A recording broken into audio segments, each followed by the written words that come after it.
Aasa pa ba ako kung sa mga panahon na ikaw yung nais ko, ngunit iba yung pinili mo?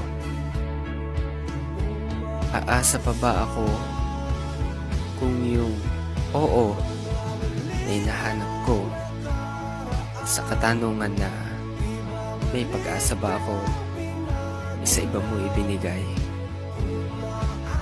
Aasa pa ba ako na mabibigyang halaga yung pag-ibig na inialay ko sa iyo kung sa iba mo rin pala hinahanap?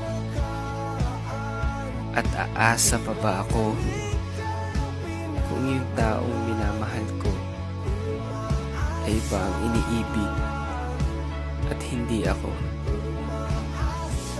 Aasa pa ba ako?